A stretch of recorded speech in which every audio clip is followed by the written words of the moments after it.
அனைவருக்கும் இனிய வணக்கம். நான் உங்கள் மதுரை ராமகிருஷ்ணன். இந்த வாழ்க்கையை நல்ல வாசிப்பின் மூலமாக, தேடுதலின் மூலமாக, நம்ம அறிவை வளர்த்து கொள்வதன் மூலமாக, நல்ல தலைவர்களை தேர்ந்தெடுப்பதன் மூலமாக, நல்ல வழிகாட்டிகளை தேர்ந்தெடுப்பதன் மூலமாக இந்த நாளை, இந்த வாழ்க்கையை இனிமையாக கொண்டாடி விட மாட்டோமா என்கிற மிகப்பெரிய முயற்சி தான் இந்த நிகழ்ச்சியினுடைய மாபெரும் நோக்கமே. அது என்ன சார், நல்ல தலைவர்களை, நல்ல வழிகாட்டிகளை தேர்ந்தெடுப்பதன். சார், நம்ம இன்னைக்கு யாரை வேணாலும் தலைவன் ஏற்றுக்கிறானே, கரெக்டாக யாராவது ஒருத்தர் கட்சி ஆரம்பித்தா தலைவன் வாழ்கன்றானுங்களே, ஊரில் 4 கொடியை பறக்க விட்டுறாங்களே, நடந்துட்டு இருக்கு சார். அப்போ இந்த வடிவேலன் படத்தில் அவர் ஒரு கேரக்டரில் வருவார், வண்டு முருகன் அப்படின்னு ஒரு கேரக்டரில் வருவார். வட்ட செயலாளர் வண்டு முருகன் ஒரு மேடையில் பேசிகிட்டு இருப்பார், எதிர்கட்சியை திட்டுவார். அப்போது இன்னொருத்தர் வந்து சைக்கிளில் கிளம்பி அந்த எதிர்கட்சியினுடைய பிரதிநிதியாக ஒருத்தர் சைக்கிளில் வருவார். ஏன்டா என் கட்சி தலைவரை பற்றியா திட்டுற அப்படின்னு ஒரு கத்தியை காட்டுவார். கத்தியை காமிச்ச உடனே வடிவேலன் என்ன பண்ணுவார், இன்றிலிருந்து நான் இந்த கட்சியிலிருந்து அந்த கட்சிக்கு போகிறேன்னு அவன் ஓட்டிட்டு வந்து சைக்கிள்லேயே போயிடுவார். அப்படி ஒரு காட்சி வச்சுருப்பாங்க. இன்னைக்கு நிறைய அப்படிதான் சார், கட்சி தகவல்கள்லேருந்து இந்த கட்சியில் பேசும்போது அப்படியே அடுத்த கட்சிக்கு இப்படி மாறக்கூடிய மக்களை நம்ம தலைவனாக ஏற்றுக்கிட்டு இருக்கோமே. கவுண்டமணி அண்ணன் சொல்லுவார்ல ஒரு படத்தில், டெலிஃபோன் வயரு பிஞ்சு 4 நாள் ஆகுது, அரசியலில் இதெல்லாம் சாதாரணமாப்பா அப்படின்னுவார். இன்னைக்கு இந்த ஒரு நிலையில தான் நம்ம இருந்துகிட்டே இருக்கோம். அரசியலில் இதெல்லாம் சாதாரணமாப்பான்னு சொல்லக்கூடிய அளவில் இந்த கட்சியை உயர்த்தி பேசினவங்க திடீர்னு பார்த்தா இன்னொரு கட்சியில் உட்காந்துட்டு இருக்காங்க. கரெக்டா? இப்போ இந்த தலைவனாகிறதற்கு என்னென்ன தகுதிகள் இருக்குன்றது நமக்கு தெரியணும்ல சார். ஒரு கதவு ரிப்பேர் ஆச்சுன்னா, அல்லது வீட்டில் ஒரு ஃபேன் ரிப்பேர் ஆச்சுன்னா, ஒரு அயன் பாக்ஸ் ரிப்பேர் ஆச்சுன்னா, குழாயில் தண்ணி வரலைன்னா, ஒரு செருப்பு தைக்கணும்னா அதற்கான நிபுணர்கள்ட்ட தானே நம்ம போய் கொடுக்குறோம். அதற்கான தகுதி வாய்ந்தவங்ககிட்ட தானே போய் சரி பண்ண கொடுக்குறோம். ஒரு குழாய் ரிப்பேர் ஆனால் அதை சரி பண்ண தகுதியான நபர் யாருன்னு பார்த்து கொடுக்குறோமே. இந்த நாடு ரிப்பேர் ஆயிருக்கே, இதை சரி பண்ண சரியான நபர் யாருன்னு தேர்ந்தெடுத்து அவங்கக்கிட்ட கொடுக்குறோமா? யாரோ ஒருத்தர் கையில் கொடுத்துட்றோமே சார். யாரோ ஒருத்தர் பிரபலமாக இருக்காருன்னு அவர் கையில் கொடுத்துட்றோமே சார். யாரோ ஒருத்தர் கூட்டம் சேர்த்துட்டாருன்னு அவர் கையில் நாட்டை கொடுத்துட்றோமே சார். எப்படி சார் இந்த நாடு மாறும் அப்படின்ற ஒரு பெரிய கேள்வியை பிளாட்டோ கேட்குறார். பிளாட்டோன்ற பேரறிஞர் கேட்குறார். இந்த நாட்டை தகுதியானவர்களிடம் கொடுக்க வேண்டும்ன்ற மிகப்பெரிய பொறுப்பு மக்களுக்கு உண்டுன்னு பேரறிஞர் பிளாட்டோ சொல்கிறார். ஒரு தலைவன் எப்படிப்பா இருக்கணும் அப்படின்னு பிளாட்டோ சொல்கிறார். முதல் 10 வருடம், அதாவது பிறந்த முதல் 10 வருடம் ஒரு தலைவனாக வளர வேண்டியவன் 10 வருடம் சுதந்திரமாக இருக்கணும், நல்ல சுதந்திரமாக இருக்கணும். அடுத்த 10 வருடம் அவனுக்கு பிடித்த விருப்பமான பாடத்தை அவன் படிக்க வேண்டும். பின்பு தத்துவவியல் படிக்க வேண்டும். பின்பு நாடு முழுவதும் சுற்றுப்பயணம் மேற்கொண்டு மக்கள் படக்கூடிய கஷ்டங்களை, அவலங்களை நேரில் சென்று பார்க்க வேண்டும்.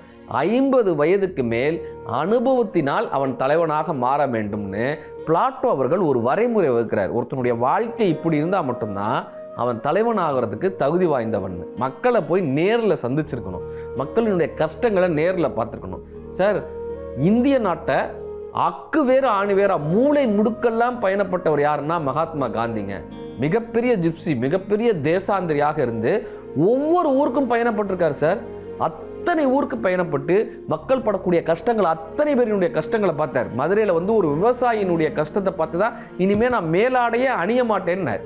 அப்படி கஷ்டப்படக்கூடிய விவசாயிக்கு ட்ரெஸ் இல்லை, அவனுக்கு ஆடை இல்லை, நான் ஏன்பா ஆடை அணியணும்னு மேலாடையை தூக்கி எறிஞ்சார். ஒரு தலைவன் ஒரு மக்கள் படக்கூடிய கஷ்டங்களை நேரடியாக சென்று அந்த களத்தில் பார்த்த பின்பு தானே அவனுடைய கண்ணீரை துடைக்க முடியும். அதனால தான் எமர்சன்ற ஞானி சொன்னார், பிளாட்டோவினுடைய குடியரசு நூலை மட்டும் வைத்துக்கொண்டு உலகத்தில் இருக்கக்கூடிய அத்தனை நூலையும் எரித்து விடலாம்னார். அத்தனை நூலையும் எரித்து விடலாம், இந்த ஒரு புக்கை மட்டும் வச்சுக்கோங்கப்பா. நாடு முன்னேறதுக்கு இந்த ஒரு புக்கை மட்டும் வச்சுக்கோங்கப்பா. ஆட்சி அமைக்கிறதுக்கு இந்த ஒரு புக்கை மட்டும் வச்சுக்கோங்கப்பான்னார். பிளாட்டோவினுடைய குடியரசு என்கிற நூலை. ஒரு தலைவனுக்கு என்னென்ன தகுதிகள் வேண்டும்?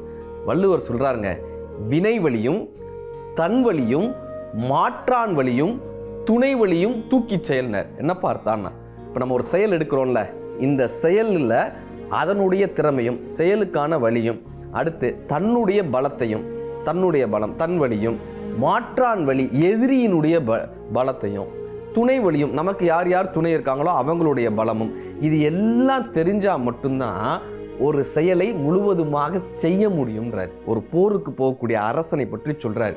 அப்படி ஒரு நாட்டை ஆட்சி செய்யணும்னா தன்னுடைய பலம் என்ன, எதிரியினுடைய பலம் என்ன, தனக்கு துணை நிற்பவர்களுடைய பலம் என்ன, நம்ம எடுத்திருக்கக்கூடிய இந்த காரியங்களினுடைய பலம் என்ன, இது எல்லாம் தெரிந்த ஒரு மனிதனால் மட்டும்தான் அதை தாண்டி என்னால் தான்ப்பா எல்லாமே நடக்குது, நான் இல்லைன்னா இந்த நாடே இல்லை, நான் இல்லைன்னா இந்த விஷயமே நடக்காது, நான் இல்லைன்னா இந்த கூட்டமே நடக்காது, நான் இல்லைன்னா இந்த ஆஃபீஸே நடக்காது, இப்படிலாம் பேசுகிறாங்கல்ல, அவங்களாம் தலைவனாக இருக்கிறதுக்கு தகுதியே கிடையாது சார், தகுதியே கிடையாது.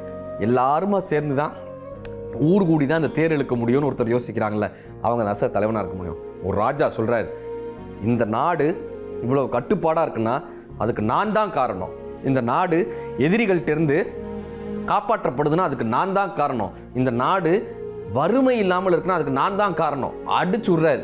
எல்லா அமைச்சர்களும் அவரை பாராட்டுறாங்க. ஆமாம் ஆமாம் ஆமாம், நீங்கள் இல்லைன்னா இந்த நாடு துதி போடுறாங்க, புகழ் துதி போடுறாங்க.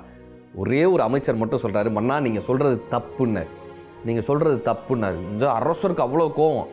நான் இல்லைன்னா இந்த நாடு இருக்குமா, நான் இல்லைன்னா எதிரிகள்கிட்ட இருந்து இந்த நாடு காப்பாற்றப்படுமா, படும், காப்பாற்றப்படும் அமைச்சர். நிரூபிக்கலைன்னா நாளைக்கு உன் தலை துண்டிக்கப்படும்ட்டார் அரசர். நான் மறுநாள் என்ன பண்ணுறாங்க, இந்த அமைச்சர் ஒரு பெரிய தண்ணி தொட்டி எடுத்துகிட்டு வந்து பெரிய அங்கே தண்ணி தொட்டி கிட்ட அரசரை கூப்பிட்டு போகிறார். கூப்பிட்டு போய் ஒரு குவளையில், ஒரு சொம்பில், ஒரு குவளையில் தண்ணீர் எடுத்து நீங்கள் இந்த தண்ணி தொட்டியை நிரப்பணுன்றார். இப்போ அரசரும் அந்த குவளையிலேருந்து தண்ணி எடுத்து அந்த தண்ணி தொட்டியில் நிரப்புறார். நிரப்பினதுக்கப்புறம் அமைச்சர் கேட்டார், எந்த குவளையினுடைய நீர் இந்த தொட்டியை நிரப்பியதுன்னு. எந்த குவளையினுடைய நீர் இந்த தொட்டியை நிரப்பி, அது எப்படி சொல்ல முடியும், எல்லாம் சேர்ந்து தானே இதை நிரப்பியதுன்னு. அப்படித்தான் இந்த நாட்டை ஒரு குவளையான நீங்கள் மட்டும் நிரப்பிவிட முடியாது. இந்த நாட்டிற்கு ஒரு அமைச்சர் வேண்டும், படை தளபதி வேண்டும், பொருளாதார நிபுணர்கள் வேண்டும். ஒரு நாட்டை அத்தனை பேரும் இணைந்துதான் இந்த தண்ணீர் தொட்டியை எப்படி அத்தனை குவளைகளும் சேர்ந்து இந்த தண்ணீரை நிரப்பியதோ அப்படி அத்தனை பேர், அத்தனை அதிகாரிகளின் மூலமாக, ஆட்சியாளர்களின் மூலமாகத்தான் இந்த நாடு நடத்தப்பட முடியுமே தவிர தனி ஒருவரால் நடத்தப்பட முடியாதுன்னாலாம். அப்படி நான் தான்ப்பா இந்த நாட்டுக்குன்னு யோசிக்கக்கூடிய தலைவர்களால், நான் தான்ப்பா இந்த இன்ஸ்டிடியூஷனுக்கு ஹெட்டுன்னு யோசிக்கக்கூடிய தலைவர்களால் ஒரு தலைவனாக இருக்க முடியாது. அதே போல் ஒரு தலைவனுடைய மிகப்பெரிய சாதனை என்ன தெரியுமா, அல்லது மிகப்பெரிய அடிப்படை தத்துவம் என்ன தெரியுமா, தன்னுடைய வேர்களை பலப்படுத்திக்கிறது. வேர்களை, அதனால் சார் வேர்களை பலப்படுத்துறதுன்னாங்க. ஒரு தோட்டத்தில் ஒரு வாழை மரம் இருக்குது, ஆலமரம் இருக்குது. இந்த ஆலமரத்தையும் வாழை மரத்தையும் ஒரே நேரத்தில் நட்டு வைக்கிறாங்க. இந்த வாழை மரம் சார் குடு குடு குடு குடு குடு குடுன்னு வளருது. திடீர்னு அப்படி முளைச்சி துளிர் விடுது, இலை விடுது, அப்படியே வளர்ந்துக்கிட்டே வருது. ஆலமரம் வளரவே இல்லை. இது வளர்ந்துக்கிட்டே வந்தது ஆலமரத்தை பார்த்து கிண்டல் அடிக்குது. பார்த்தியா, நான் எவ்வளோ பெரிய இலைகள் விட்டேன், நான் எப்படி வளர்ந்து வர்றேன், பூ காயெல்லாம் வாழை பூ வர ஆரம்பிச்சிருச்சு, நான் குலை தள்ளிட்டேன், நீ இன்னும் இத்தினூண்டுக்கு இருக்கியே, உன்னால் மக்களுக்கு என்ன பிரயோஜனம்னு இது கிண்டல் அடிக்குது. இப்போ வாழை மரம் நல்லா பெருசாக வளர்ந்துருது, அது குலை தள்ளுது, அப்புறம் அந்த காயை வெட்டிடுறாங்க. ஒரு கட்டத்தை வாழை மரத்தையே வெட்டிட்டாங்க, வாழை மரத்தையே வெட்ட போகிறாங்க. இப்போ இந்த ஆலமரம் சொல்லிச்சா, அப்படி கொஞ்சம் கொஞ்சமாக வளர்ந்து வந்த ஆலமரம் சொல்லுது, நீ சிறிது நாட்கள் வாழ போகிறவன், அதனால் நீ சீக்கிரமே வளர்ந்து வந்துடலாம், நான் நீண்ட காலம் இருக்க போகிறவன், கிட்டத்தட்ட 1000 வருடங்கள், 200 வருடங்கள், 300 வருடங்கள், 500 வருடங்கள், 1000 வருடங்கள் இருக்கக்கூடியவன். அதனால் நான் என்னுடைய வேர்களை பலப்படுத்தணும்.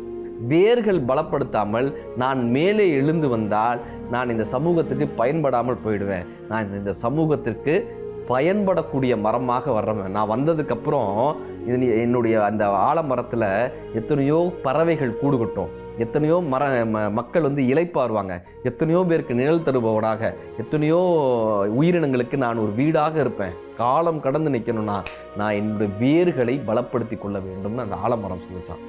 தலைவனாக மாற வேண்டும் என்று நீங்கள் முடிவு செய்தால் முதலில் உங்கள் வேர்களை பலப்படுத்திக் கொள்ளுங்கள். பெண் ஏன் அடிமையானால் என்கிற கருத்துக்களின் மூலமாக, எத்தனையோ கருத்துக்களின் மூலமாக தன்னுடைய வேர்களை பலப்படுத்தியதால் தான் இன்றைக்கும் பெரியார் அவர்கள் பேசப்படுகிறார். தெய்வத்தின் குரல் என்கிற தன்னுடைய வேர்களின் மூலமாகத்தான் இன்றைக்கும் காஞ்சி பெரியவர் பேசப்படுகிறார். நபிகள் நாயகம் ஐயா அவர்களுடைய கூற்றின் மூலமாகத்தான் இன்றைக்கும் நபிகள் நாயகம் ஐயா பேசப்படுகிறார்.